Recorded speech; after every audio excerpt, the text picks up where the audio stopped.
Hello, everybody. Welcome back to another episode of the Bikini and the Brain podcast. My name is Ashley Kaltwasser, and I'm here with my co-host, Adam Bonilla from Team Elite Physique. And you know what's coming up? What's coming up, Ashley? The freaking Summer Olympics. The Olympics. The Olympics. I love watching Olympics. I never watch sports, but I'll watch Olympics. Yeah, I'm the same way. I watch our sport, but... Yes, we watch our sport, but I'm the same way. The only thing I'll watch is Olympics. And it's funny because I watch sports that I don't play in the Olympics, like gymnastics. Like I love gymnastics. I'll watch hockey, and then just a few events, like the guys' gymnastics especially, and the women's gymnastics especially, and running, which I never watch any other time. You know, like any of the track and field events too, which you did, which is really good. You did both gymnastics and track and field. I did. Mm-hmm. So, what is it we're talking about with the Olympics? So, you know, maybe I'm such a nerd when it comes to this, but when I was in track, I was always so fascinated to see like different body types. And being a college athlete, it was kind of cool to kind of like see different sports and what bodies would kind of thrive in those sports and how different they would train than us track athletes and how different they would eat. So I always thought that was quite interesting. And I think the Olympics are a prime example of like, you can see which body types thrive in that sport. But then, you know, I thought, hey, let's dig even a little deeper than that. I kind of wanted to research a little bit how Olympic athletes diet and how they trained. I mean, I have some idea how track athletes train because I was one in college. I ran the 400-meter hurdles. So that's one loop around the track with hurdles. So I have somewhat of an idea of how track athletes like train and diet. But you know, there's more than just track at the Olympics. So I thought, hey, let's look it up. Let's see how these other athletes are dieting and training compared to us physique athletes. Yeah, I think that's going to be the big thing because we've talked about that before, like the physique athletes. And one of the things I think we both like honestly like probably hate the most about our sport is the people who kind of are bragging about it sucking so bad. Mm-hmm. You know, they're like, oh, another prep meal of chicken and tilapia and asparagus. And I'm like, dude, you don't even know what real training is. Like what we're doing compared to like these Olympic people, it's nothing, you know? So when people are talking about, oh, this, you know, prep diet ruined me, this, whatever. I'm like, do you know what a Olympic level athlete does? Because they would do our whole day by 9 a.m., you know? Oh, yeah. Easily. Absolutely. Yeah, I hear that sometimes too, especially from the retired athletes. Maybe they complain, it just wrecked my body. It's so unhealthy. It's so bad for you. And it's like, come on now. I mean, come on. I mean, especially in bikini though. I mean, maybe there's an argument for men's bodybuilding and stuff like that as far as like overtraining and training to the point of it being unhealthy or whatever. But for bikini, come on now. Come on. I mean, not saying bikini's easy. I'm not saying training and diet is easy because if it were easy, everyone would do it and everyone would be a freaking beast and killing it in the sport, right?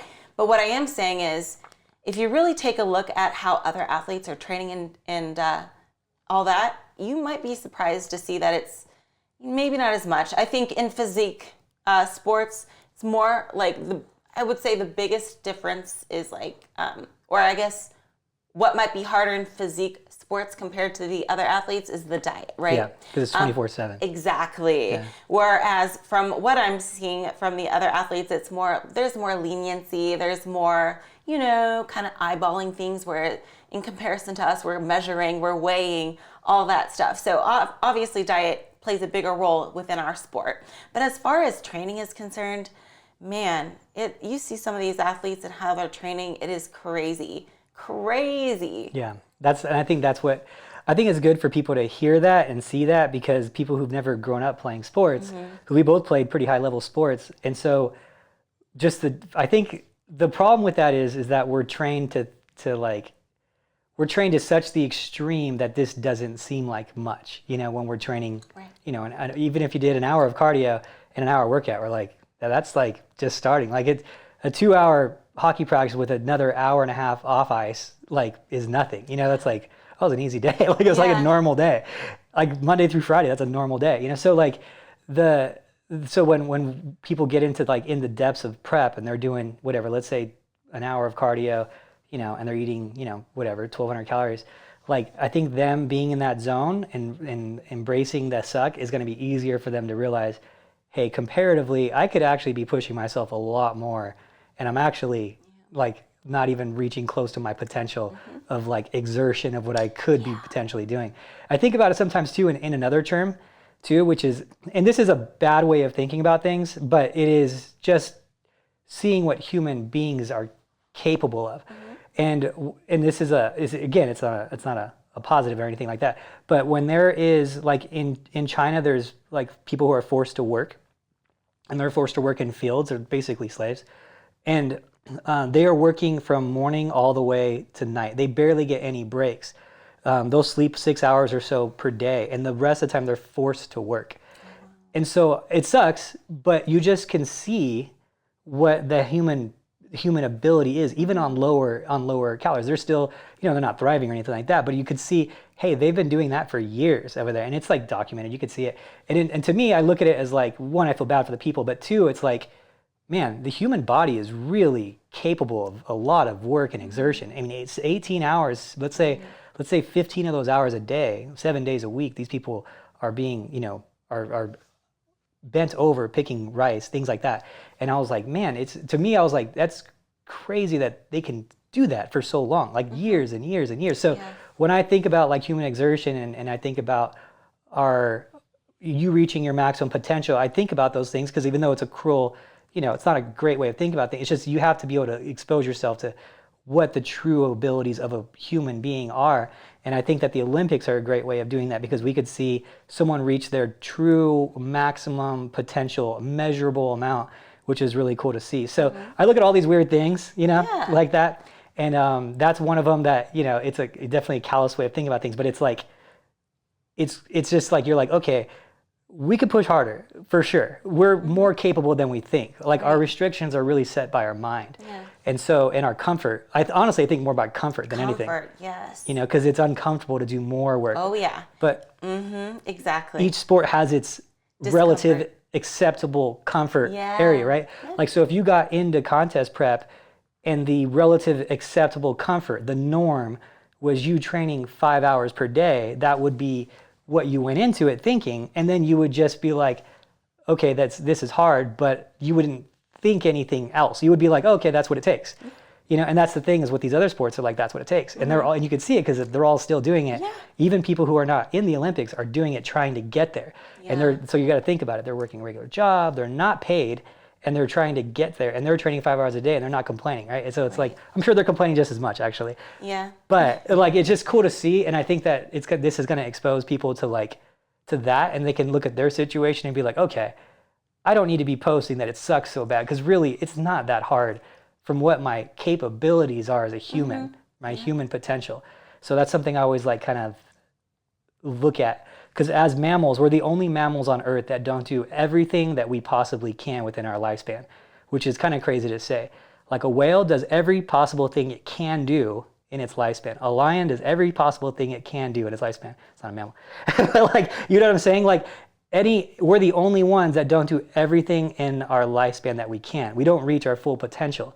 Right, and so the Olympics are a great celebration of someone reaching their full potential in one capacity of their area, in one area of their life, which is really, really cool. So I saw this thing about that once, and it was really cool. Like ants, they do every possible thing they can do with their life. Everything that they can do, they do. Bees, everything they can do, they do. Whales, everything they can do. So it's crazy. Then you think humans, well, I'm just going to play video games and I'm going to stay on Instagram and scroll for 6 hours. Like, it's like, dude, you're not living to your potential. Look at the human excellence around you and like go after it and like do something with your time. And that's why the Olympics are a celebration of that. It's just so cool. Right. Yeah. And going back to what you said, I think like in the sport, sometimes we have people that never really had that serious athletic background. I'm not talking about like high school soccer. I'm talking about like maybe college level and above. So they don't have like a grasp on what hard work actually is. And you'll see people complain, oh, I feel like crap. I don't have energy. This is too hard. Complain. And then you also like kind of hear them maybe suggest overtraining. We're overtraining, you know, physique athletes, this bikini athletes are overtraining. And while that could be true in a particular case, I would say for the most part, it's supposed to suck, you know what I mean? And it's not going to be easy, that's for sure. But as you'll see, as we kind of get into these training schedules and everything, you might be surprised, and maybe you'll feel better about doing your 30 minutes of cardio, knowing that there's a track athlete out there that's doing like 3 hours. So, you know, it's kind of good to put things into perspective. And maybe by kind of digging into this a little bit, you can come to the realization, like, maybe it's okay to push myself a little bit harder.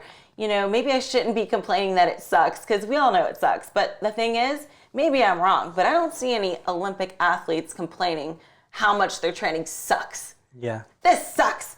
I'm done with this.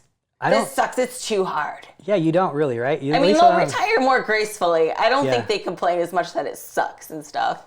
You know what I mean? Yeah. Maybe I'm wrong, though. I haven't seen it, and I follow some of these people, and but that's the thing, is it's a chosen like penalty, I guess you call it.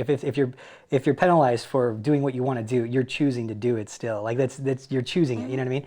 You're choosing to eat less, which is crazy to even say that out loud. Like, I'm trying to eat less. Like, that's nuts when people like are starving, right? We're like, oh no, we're trying purposely to eat less. I'm trying purposely to work more, and then you're complaining about it. I'm like, well, then don't do it. Like, it's pretty simple. Like, no one's forcing you to. So let's go into one of them. Yeah. One of these schedules here. Yes. You did some homework. Yes, I sure did. Ashley's the best at the homework. Have you heard of the sprinter Allison Felix by chance? No, I haven't heard. Oh, she's like one of the most decorated athletes. Yes. So she's been in the track game for a while, and her specialty is the 200 meter. So, you know, kind of want to see what she's eating and how she's training and what's like a day in the life of Allison, which, by the way, I'm a fan of her. I think she's really pretty. And she's a mom too. She had a kid, I think like maybe 2 years ago, maybe one or 2 years ago. But anyway, she's been killing it on the track for a while. And, you know, first off, I found it to be interesting that her stats are quite similar to maybe mine as far as height and weight. Oh yeah. So she's 5'6" and 126 pounds. Oh wow, that is close to you. Yeah, very close. So, but if you look at her, and I have photos too, but we can insert them in if you want. But I would think she looked like she's lighter than 126, because she's a little skinnier. But we all hold it different, right? Yeah. But anyway, so going into first and foremost, the diet. So she goes to say she doesn't really worry about counting calories, carbs, or fasting. She focuses on like what her body needs to succeed that particular day, right? So it sounds like she's more of an intuitive eater, which I find a lot of these athletes are. They're not as strict on the diet as we are. She makes sure she consumes at least 36 ounces of water a day. Her breakfast is typically a smoothie with plain Greek yogurt, juice, banana, strawberries, mango, chia seeds, and ice. Lots of carbs. For snacks, frozen grapes, a sandwich bag full of frozen grapes. Okay, more carbs. These runners love carbs, man. They thrive off carbs. For lunch, she'll have something like a roasted turkey and avocado on multigrain bread sandwich, topped with lemon juice and red pepper flakes. That's weird. Lemon juice on your sandwich? Wouldn't your bread get soggy? Yeah, I don't know. That is weird. Maybe she puts it in between the lettuce. Right. For another snack later in the day, a small bowl of chips and homemade guacamole. Okay. Sounds good. And then for dinner, lemon garlic shrimp with a cup of brown rice. For dessert, a bowl of berries, a mix of strawberries and blueberries and raspberries. Total calorie estimate from this particular site was 1,505 calories. Wow. So, pretty light. Similar to us. Yeah. But do you notice the macro breakdown of her diet? Yeah, totally different. Very carb heavy. Yeah. Very, very carb heavy. I would say, I mean, it's hard to tell with a lot of these diets because, like I mentioned, they're not like us. We measure things, right? Yeah. We're like, 1/2 cup of this or 4 ounces of that. Whereas these athletes are like, oh, a handful of this or a sandwich, you know, Yeah. they're not going to be super specific because that's not really how they diet, right? Yeah. So, you know, with these kind of athletes, it would not matter as much to them as it would be to us if they fluctuate a few pounds, right? With us, you could definitely see, and it can make a difference. With them, maybe not so much. Especially the heavier you are, you probably wouldn't notice a little bit of a fluctuation. So, but I found that to be interesting. So the calories are probably about the average bikini competitor calories. Yeah. Her stats are pretty much like an average bikini competitor too, or a competitive bikini competitor, I should say.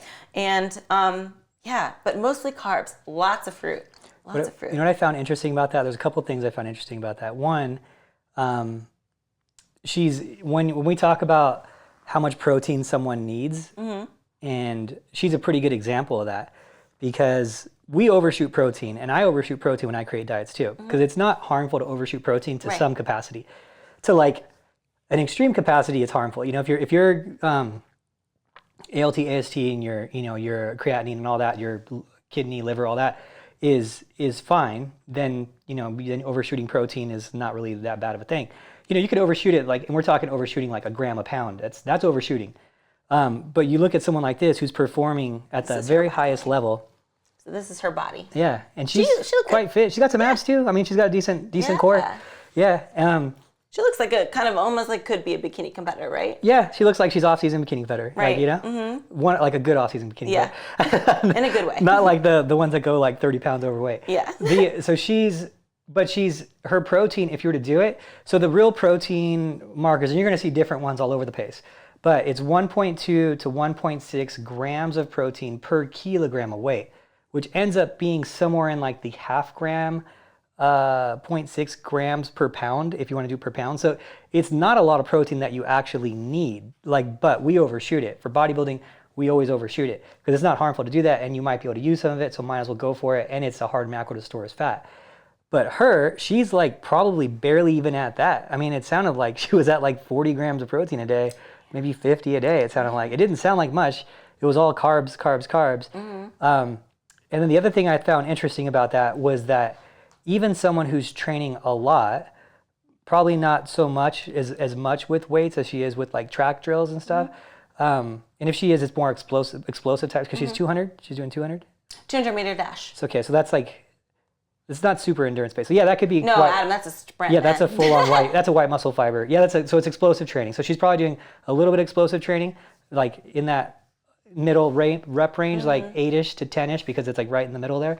So, because I think one time around is super fast, pure explosive, but there is a little bit of endurance in the 2 times around. Not a lot. So I wonder how the training would go with that. No, 200 meters is 200 meters. It's a half, half a loop. Oh, that's pure. Okay, yeah, pure white. Okay, pure white. Yeah, I was thinking it goes 100 meter dash, then 200 meter dash, then 400. So what? 400 is the whole lap. Okay, that's right. Okay, I was way out. See, this is the meter thing for a non-track guy. So. Okay, so that's pure explosive. So she's probably in that like 6 to 8 rep range, fully explosive, that type of thing. So that's what you would do for that. So, and she's still just fine with how much muscle she's keeping. Yeah. She's performing optimally. But here's the other thing. She's training really hard all the time. And she's eating the calorie count for what you'd expect someone at 126 pounds to be at, right? Yeah. That our competitors, that our bikini competitors and stuff, will complain about being at. Yes, exactly. You hear that all the time. This is not enough food. 1,500, oh my God. I'm like, wait a minute. There's Olympic level athletes training at 1,500 calories. What do you mean you're not eating enough? Like, you're not doing anything near what they're doing. Yeah, like, exactly. I can guarantee, do you have her training regimen? Yes, I do. We're going to get into that next. Let's go into that, because that's where I think the biggest aha moment will be for people. Yes. So keep in mind with this, I mean, they're never going to be super specific with things. So a lot of this is like just general speaking of their training. But so at 9 a.m., she would do therapy and rehab exercises. So there could be maybe in that some like stretching or whatever. Or actually, no, that's at 10:30. I'm sorry. So with the therapy and rehab exercises, kind of like probably just isolation exercises, focusing on any injuries that she might have, I'm assuming. Light activity, though. Usually there's some activation things, light activity, some, like move ups and things like that. Like, things. So yeah, light activity. Yeah. And then at 10:30 a.m., warm-ups, stretching, and drills. So even though it's just drills can get you out of breath. Yeah. Drills are just like, I remember doing drills like kind of shuffling between hurdles so many times or whatever. So it's definitely still like a workout is what I'm trying to say. Just because it's drills, it's still a workout. Yeah. I've seen you do kind of drills when we used to do it like at arm breaths. You would do stuff outside there, and that's pretty high calorie burning stuff. It wasn't, that's cardio. Yeah. So at 11:30 is speed and tempo training. So that's where we're gonna get some like repeats on the track and all out sprints, all that. And then at 1 p.m. she has a break, probably to eat or whatever. And then 2 p.m. to 3:30 p.m. she actually hits the actual gym. So going back to like what you were saying about like the rep ranges and the types of things they do in the gym, I can say from my own experience that they had us, when we did lift in the gym, it wasn't like, bicep curls, hamstring curls. We would do those explosive lifts, like Olympic style lifts, like snatch and whatever snatch press or whatever, that kind of thing. And we would like jump in shoulder press in between and like do a lot of jumping with weights. Yeah. So I'm assuming for a sprinter like this, it would be something similar to that. Super explosive movements. She's not going to be in the gym like doing bench press. Yeah. You know what I mean? Super explosive movements. So those are tough. Plyo lunges, things like that. Like just explosive stuff. Yeah. So basically from 9 a.m. to 3:30 p.m. with a 1 hour break. So eliminate that 1 hour break. She's training or doing drills, just being active in general. It's 5 hours. Yeah. So that's way more than us. Yeah. 5 hours. Yes. And I could see like people who are like, oh, she's just doing like drills. I'm like, you need to understand, she's training to beat everyone in the world. Her drills are like twice our workouts. Like just her practicing the easy warm-up drills. Like that stuff is like twice your workout. She's training to beat everyone in the world. It's different. Like her level of like have you ever seen that stuff where it says, my warm-up is your workout, or your workout is my warm-up, or something like that? That's really her scenario. Yeah. Like these people perform on a whole nother level. And I've seen them, and it's crazy. Because I grew up playing with like two guys who ended up making it to the NHL. They're on my team. And what they did, like we're at a high level, and what they did, they deserved it. I was like, when I look back, I was like, man, they deserved to make it to the NHL. It was Gabe Gauthier and Ryan Holweg were on my team. And they, like when we had summer and I'd play like hockey, like outside, their parents would like send them to Germany to train the whole summer. Like it was like their training. And so when they would do drills versus us, I was like, dude, this guy's like, what does he think he's in, the Stanley Cup playoffs? Like, but he was like their basic, that's like just how I do it. They're like, that's just, oh no, I'm just warming up. Like the way they do things is just so different. Right. Like it's so like the calorie expenditure is just so much demanding on the body. It's just so crazy how they can perform at such a high level. Right. So it's like, yeah, so 5 hours of moves that we would, so, and then they're eating 1,500 calories. Yeah. And that surprised me. I thought she was going to be more, Yeah. But some of the other athletes here you'll see will eat more than that. But it just kind of sounds like, even though it's like a 1,500 calorie estimate, it kind of sounds like it's probably different every single day, right? Because they're more lenient with their diet. And as she says, like when she needs more food, she'll eat more food. But generally speaking, that's what she said might be an average day. So it could all vary. But so I found that to be interesting. I also kind of like, did a little research as well about like, what does make a good sprinter, because like I mentioned in the beginning of this podcast, it was always interesting for me to like see, oh no, I can look and see, oh, that girl's a sprinter when I was like going track meets. Oh, that girl's a high jumper. She's built like a high jumper. Oh, that girl's definitely a thrower, So just to kind of, just for funsies, what would be characteristic of a great sprinter? A high percentage of fast twitch muscle fibers, usually more than 80%. Top sprinters have slim lower legs, which means they don't have clunky calves or thick ankles or anything like that. You'll see a lot of them have those really high calves. So slim lower legs in comparison with your body, relatively narrow hips. You don't really see a lot of hippie sprinters, usually pretty narrow, which actually gives a biomechanical advantage, believe it or not. Yes. These athletes are typically ectomorphs. Really? Yes. Well, this is what the research said, Yeah. but, you know, As a who knows? sprinter. Ectomorph? Huh. That's surprising. Yeah. And then the standout features they would have would be high glutes and great hamstring development. So you'll notice a lot of them have a great posterior chain. And, you know, you don't see as much quad. They do have great quads, but in comparison to the backside, it's just because how you run, right? You kind of kick behind a lot of the time. Yeah, that makes sense. But yeah, I just thought that was interesting. So yeah, yay for sprinters. That's cool. I would have thought they'd be mesomorphs. Everything else makes sense, but I thought they'd be mesomorphs. Because in the bikini competitors that I've worked Allison with, look like a mesomorph to you? Does she look like a mesomorph? she doesn't look like an ectomorph. Yeah. I mean, her arms are a little thin. But oh well, she is, huh? Yeah, you're right. She is little. Yeah, you're right. She's kind of little, huh? That's why I said I thought she was going to be less her than core. Her 126. core is a little, but I guess because she's sprinting, so her obliques are a little built out more. Yeah. Her core is a little thicker, but yeah, her ankles and her arms are a little. Yeah, she looks like a very ectomorphy. small built Yeah. person, like Yeah, small you're right. little ankles. Yeah. Yeah, you're right. Small little calves high up. Mm-hmm. Yeah, that's crazy. And it's funny, what I've found too is the people that like excel in sports, I found that like people will kind of migrate towards The sport that fits them. because like I would have never like in high school and stuff when we're like picking sports or whatever, like I was like, there's no way I would join the long distance running team. I'm like, that sounds terrible to me, you know? But then there's people who just like, yeah, I want to do run. And I'm like, but then I look at them and they're all super ectomorph, like they're like, you know, Right. I'm like, why do you like that? It's just, for me, it's so crazy to like that, you know? Yeah. Going on a long run, I'm like, you're crazy. Right. But to some people, that's just how they're built, you know? Exactly. For me, it's like so much work, you know? I'm just not built that way. So like for me, it's always short endurance, like a short distance sports. I wrestled, hockey, like it was always short things, baseball, like it was always short things, you know? So like,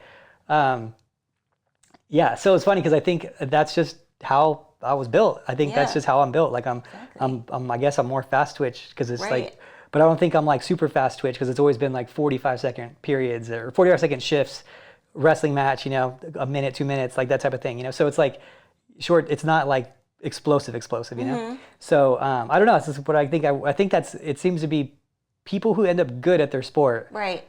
Picked the right sport for their body type. Yeah, you know? totally. And that's not to say because you don't fit the mold, you can't be awesome. I'm just giving you the general average. Like, you know what I'm saying? That because I know we're gonna have people in the comments be like, but what about this person? This person is this, and you know.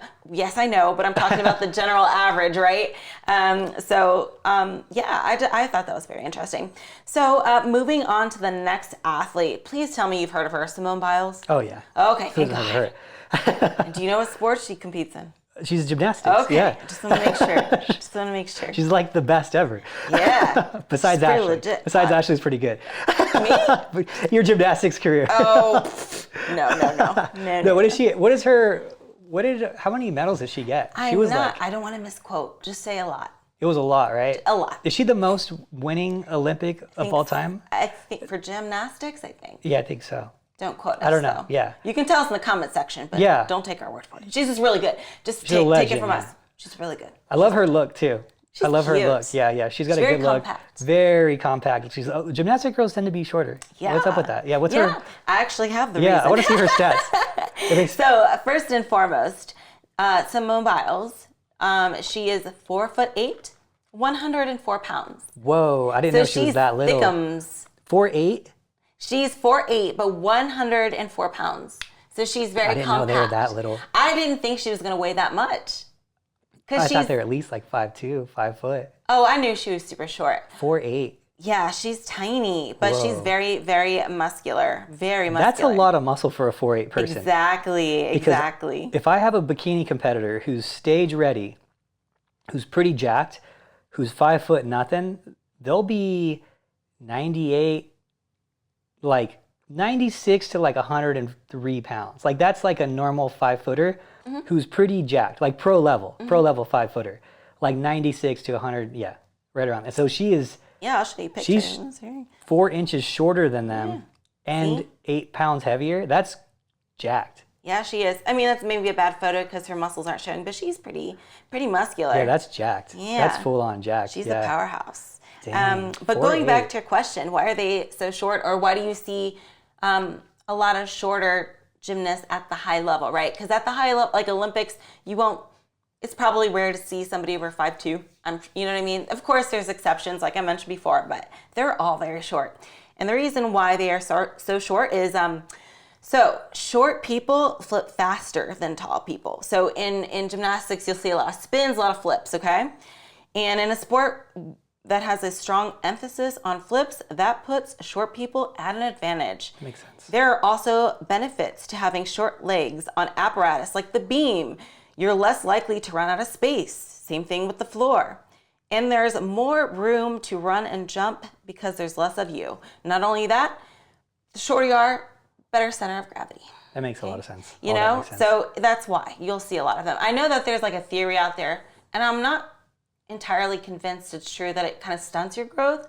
There's been conflicting evidence on both sides. Like, does gymnastics stunt your growth, or are the only reason why we see short gymnasts at the top is because in natural selection, right? So I don't know. That one's up for debate. Who knows? But anyway, going back to seems like there would have to be some inevitable combination of both. Probably. I mean, it can't. I mean, that's the thing with these like crazy sports like that. Like, we're not designed to do that. Mm-hmm. Like, you're not supposed to be flipping around. And right. Well, I guess landing the all the reason time, like why it might stunt your growth, one of the theories is like from landing so much and your spine kind of compresses a little bit or something, Yeah, and that your would make plates sense. Your growth compress platelets, your growth plates. something. Or also it could stunt your growth because a lot of times gymnasts don't hit puberty till later because they're like training so hard or something like that. They're losing their periods or something. Yeah, that could make sense. There's I can make sense. I think some type of combination of both. Mm-hmm. But yeah, that's an interesting one for sure. That's kind of cool. Mm-hmm. Yeah. So now, as far as her training routine, here's a little bit of a summary of what she does. So she works out at least 6 hours every day, 5 to 6 times a week. So she has a rest day in there. Practice is from 9 a.m. to 12 p.m. And then she drives home to eat lunch. She heads back to the gym from 3 p.m. to 6 p.m. And then she usually practices more routines. And then after that, she'll have therapy at the gym or at home.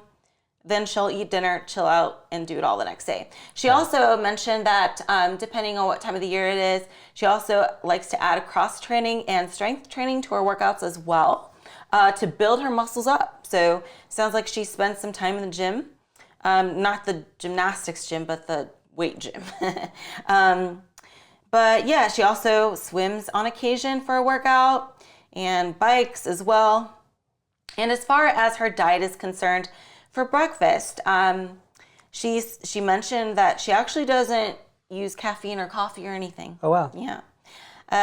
But is that in Olympics, that's not performance enhancing. You do caffeine. You can have caffeine. As I was going to say, you could do that. Yeah. Get on They have so many crazy rules. Like you can't. There's so many weird things. Let's hope like caffeine's not banned. Maybe there's like a dosing, like an acceptable dosing. I don't know. It's Olympics. It's getting crazy out there, so I wouldn't doubt it. It's crazy. Like you can't. If I was in the Olympics, all I would do is eat chicken and like rice because you can just accidentally take a supplement. There was a girl that complained that she got tested like for a burrito and she tested positive for something because of her burrito. It's so nuts. I remember I've had it happen, like, because I've been training people for 20 years. Mm-hmm. So I've had a couple people that were like Olympic hopefuls and whatnot. And you'll be like, oh yeah, go take like this supplement. And they're like, oh, are you sure? Because I was like, I don't want to say yes. Go take it in and go figure it out. And they're like, yeah, I just don't want to take anything because even if there's like an accidental ingredient in it, like it's so crazy. Like, so, and then they can get urine tested like at any time. Yeah. Like at any time, they have to tell people where they're at when they're going places and where they're going to be just in case they get randomly like selected for a urine test. Crazy. It's nuts. Yeah, it's full on nuts. Dang. Well, anyway, she skips the coffee, but she does have a protein shake for breakfast before she trains. She says that her breakfast is more relaxed on the weekend. She might have some protein waffles with chocolate chips, some eggs, maybe some cinnamon rolls, she says. But going on to the lunch, she says that she has lunch through Uber Eats. So she's a fan of Uber Eats.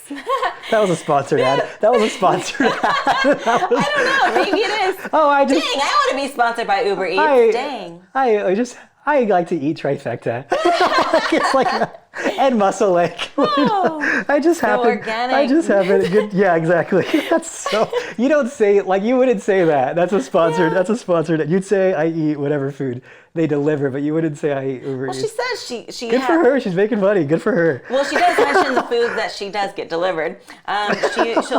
She says she'll have whatever depending on how she feels. That can range from pepperoni pizza to salmon to sushi. So it's kind of all over the place. Diets are inconsistent. For a snack, she likes banana bread or banana muffins. It all depends how she feels, she says.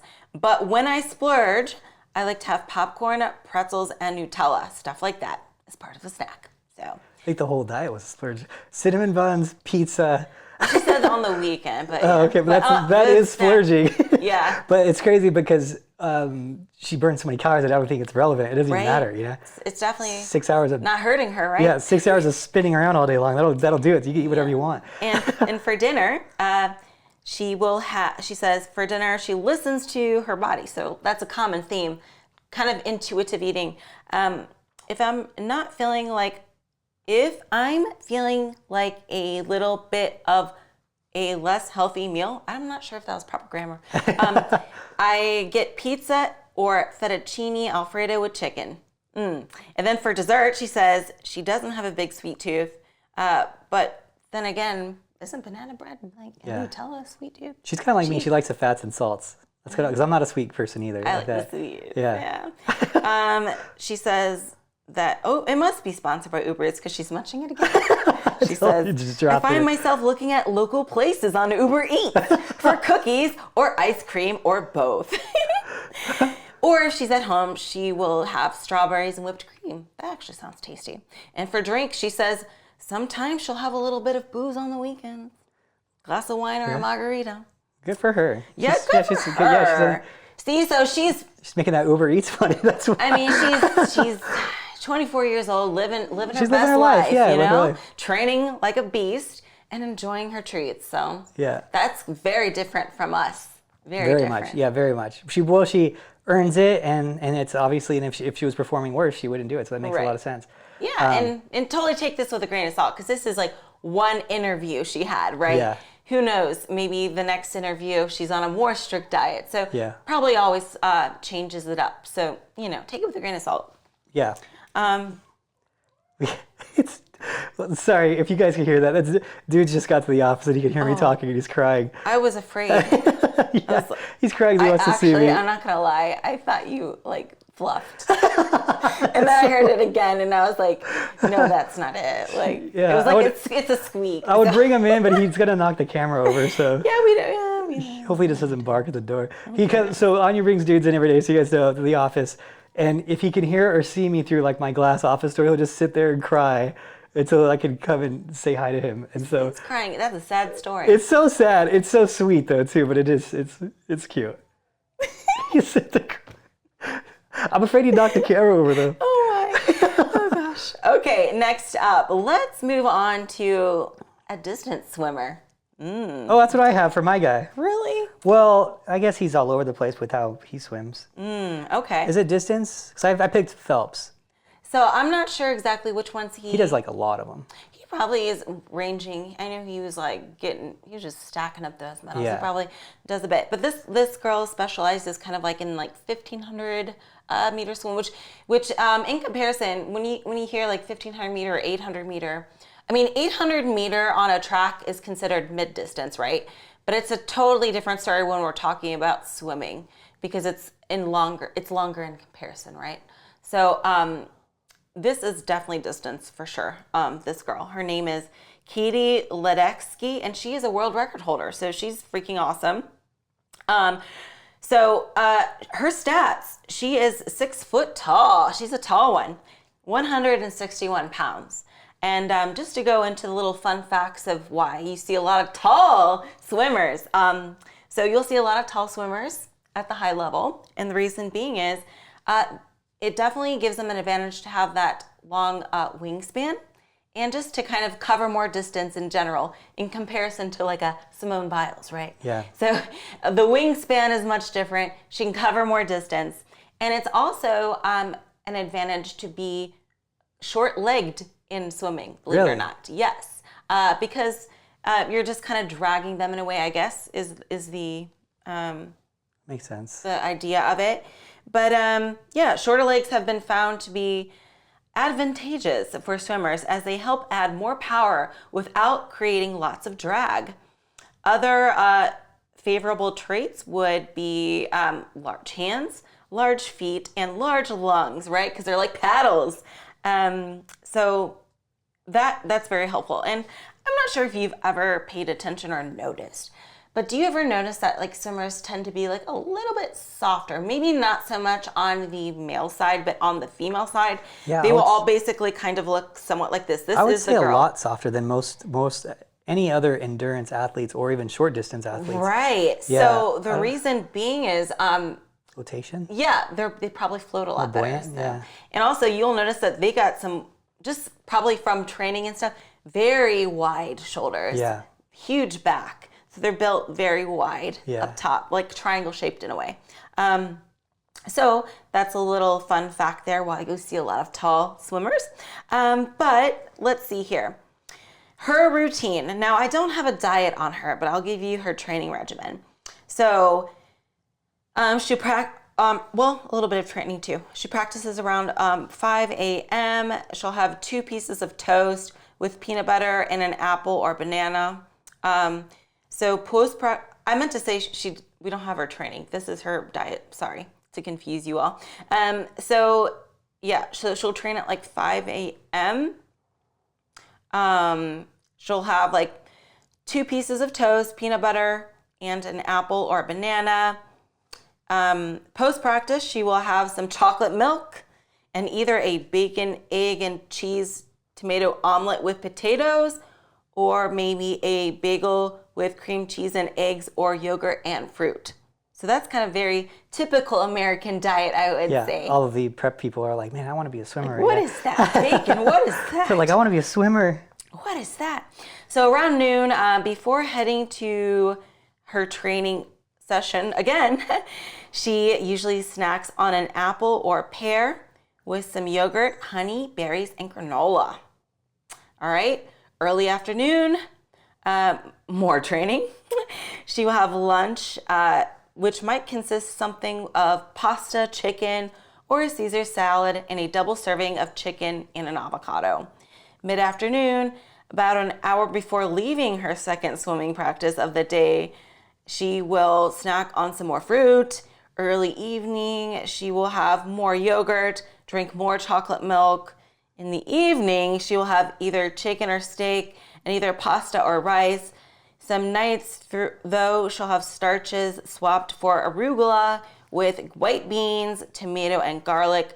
Her calorie intake estimate for a day of training is somewhere between 3,100 calories and 3,500 calories. So that's yeah, that's a lot more. Whoa. But Those are some still not choices.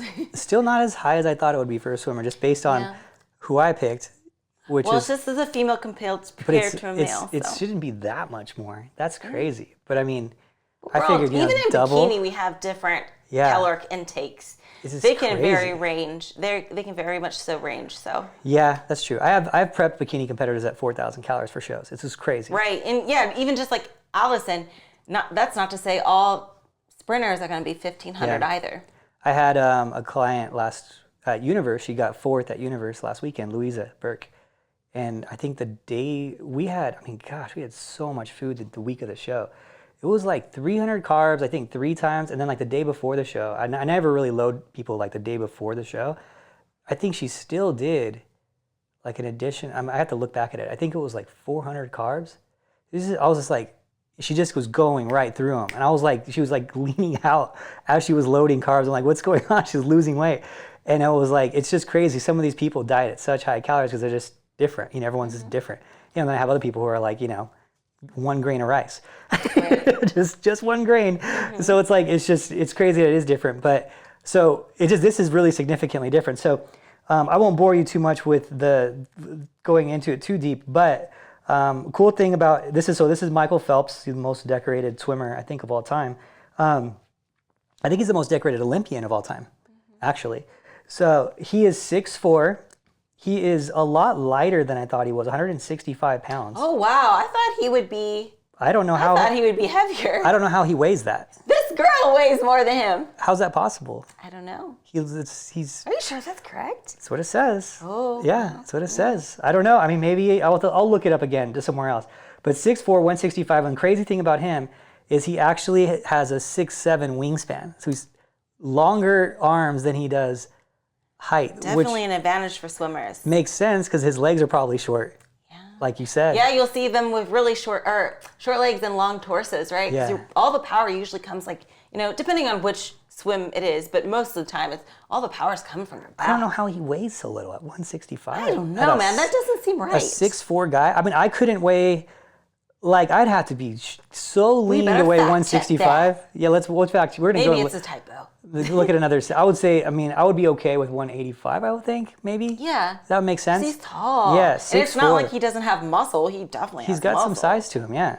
But he eats 12,000 calories a day most of the time when he's training on training days, when he's in season. And he swims a minimum of 80,000 meters a week, which is 50 miles. Mm-hmm. 50 miles of swimming a week, so 10 miles a day. Like that's a lot of. Yeah, and swimming, the distance for swimming, like I said, in comparison to running, is much more, right? 10 miles of running is easier than 10 miles of swimming. Oh, way easier. Yeah, right. Not even close. I mean, running 5 miles a day is hard. Running 10 miles a day is like full on training for something like extreme. Swimming, I mean, it's got to be equivalent to like running a marathon every day, something. I mean, it's just so much in your body. So, and then on top of that, he does do workouts as well. So he wears waterproof headphones when he works out, which is kind of cool. I didn't know that he could do that when he swims. Waterproof headphones, that's kind of cool. I didn't know that was a thing. I didn't either. Wow, where have we been? I know, right? That's kind of cool. So, so 12,000 calories, 6'4", yeah, everything. So I think that's everything that we got in there. So, pretty crazy to see. That's crazy to see someone who weighs so little eat so much. But I am curious of that 165 because you better fact check that. Yeah, it does seem a little off, right? Yeah. So while you fact check that, I'll go into the next athlete. So I thought, you know what? Next up, we got to do. Oh, tell me I have it saved. Oh, I have it saved. Don't worry.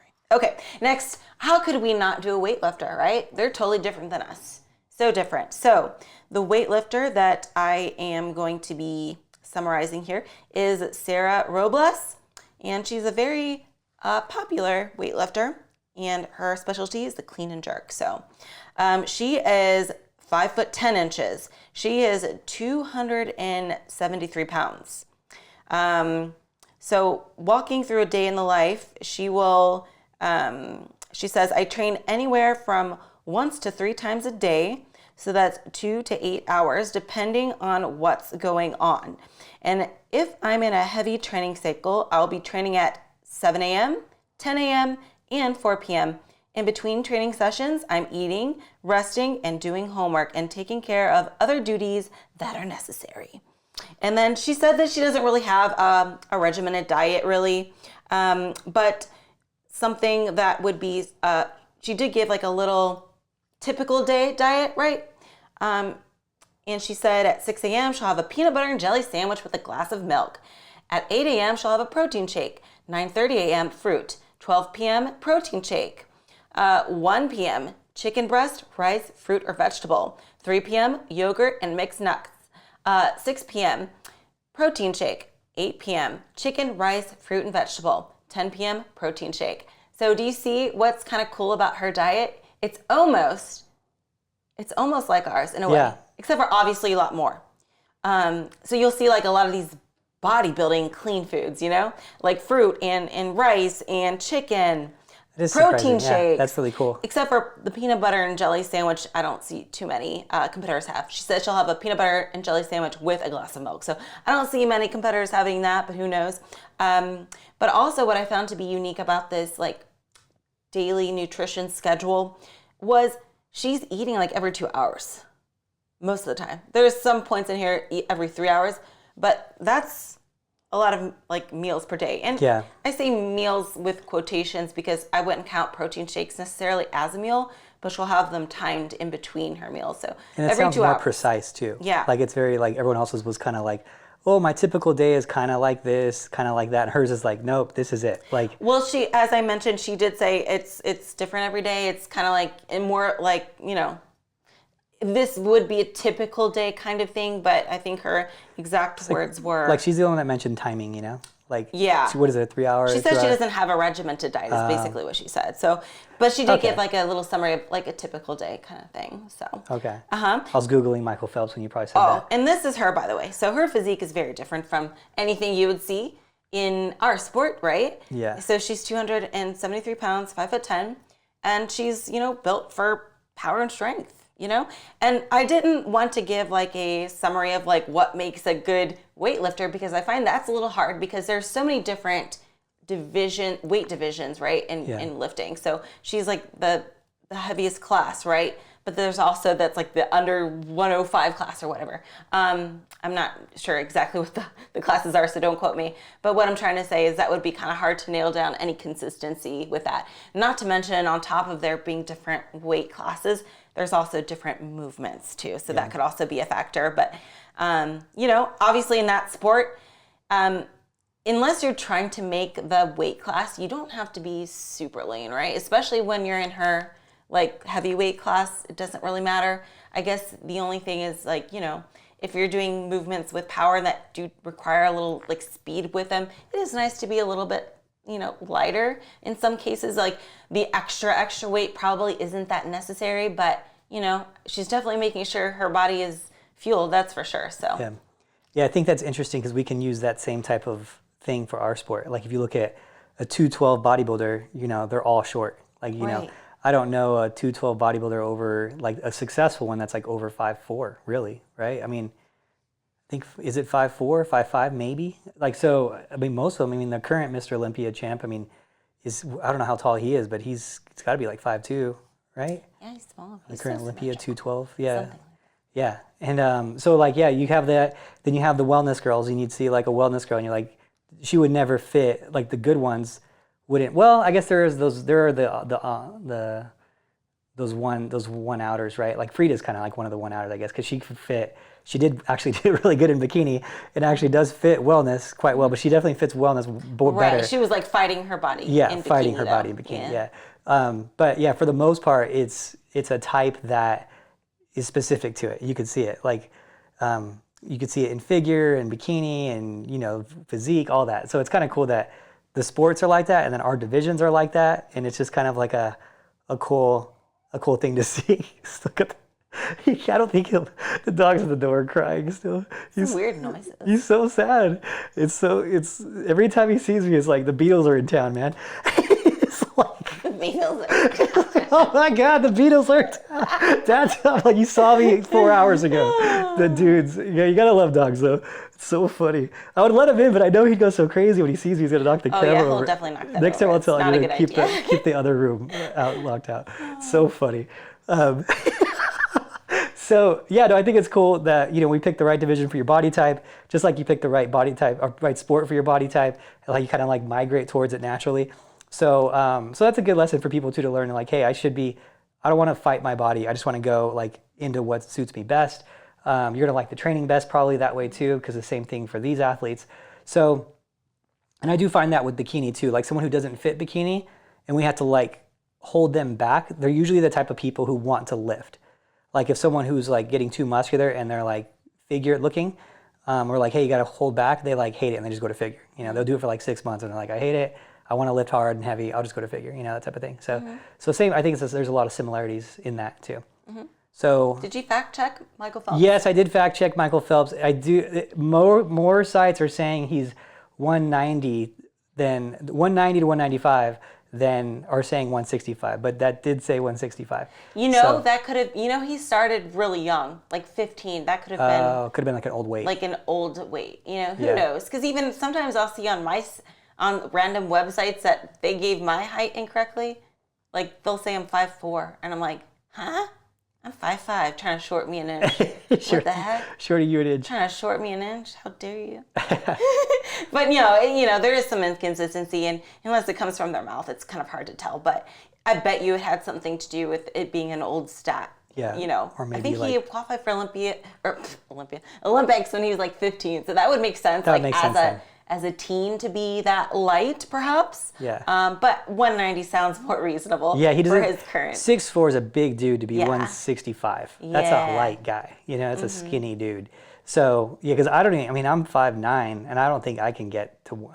It would take a lot of effort to get to 165. I don't even know if I could do it, to be honest. So my last stage was 178. He'd be a really small guy. Right. Yeah, at 165 with body fat. That's crazy. Yeah, there's no way.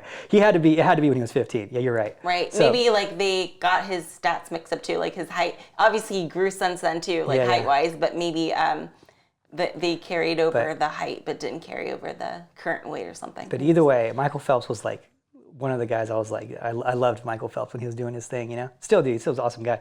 But it was so cool watching him go through all that, I just thought it was one of the coolest things to see someone reach that human level of potential, Oh yeah. It's just so cool. So freaking awesome. So anyway, are you guys going to be watching the Summer Olympics? If so, let us know what your favorite sport is to watch. What's your favorite? Track. Okay. You know what? Mine is really close between gymnastics and track. Now I won't miss a Usain Bolt race, obviously. He's that was retired, but But I didn't miss any of his in the Olympics. I made sure I saw those. But I did miss some gymnastics. I really like gymnastics too. I'm gonna have to go with I don't know if there's really any big running stars right now that I'm really following. So probably this year's gonna be gymnastics. Because we got a good chance the USA is killing it in the gymnastics right now. Oh really? Okay. Track is going to be up in the air. As far on the female side, Jamaica is usually a pretty good challenger, and then our best sprinter got DQ'd. So really? Yeah, and she was the fastest woman since FloJo. The fastest woman since 80 something. The orange hair girl. Yes. I posted her the other day because they banned her, and I was pissed. Yes. But. Yeah, Sha'Carri. Yeah, I was sad about that one, man, because she destroyed everyone at that. I know, it's so crazy. Yeah. She was the fastest woman in a long time. And she didn't even get good off the box on that one too, on that race. She didn't come off the box like that sharp. She caught up, and she destroyed everyone in that race, on the qualifying race. And I was like, man, this girl is really fast. She gets off the box she's gonna destroy everyone at Olympia. And then it was marijuana she got busted for, and THC. THC. That's crazy. Yeah. So sad. Yeah, I know, right? Well, the rules are the rules, What are you going to do? So, but is that banned? Is it the whole, she can't get in now? Or is it a period of time? There's some, small chance that she could qualify for the 200, but I'm so confused how that works. Honestly, I'm not sure. All I know is that there's a small chance that she could qualify for the 200, but I'm how? If it's, I guess there might be another trial. I don't know. That's just what I heard. That's crazy. Don't quote me. The fastest woman in the world is going to be at the. I know, that's so devastating. Yeah. Can you imagine? It's kind of we have that in our sport every now and then too. Remember that year Hadi couldn't get in? Oh yeah. Hadi couldn't get into the Olympia. There's always that, because there's always these weird things, right, in every sport. But that one's sad because we need that medal, man. Because we have to worry about, is it in gymnastics? We always got to worry about Russia and China, and then in track we always got to worry about Jamaica. And that was one we could get that from. Oh, well. Yeah. Yeah, who knows? Oh, well. Go USA. Go USA. Woo! All right. So I guess with that, we'll talk to you guys later. Put your USA shirts on. It's time to go. Woo! See you guys later. Bye-bye.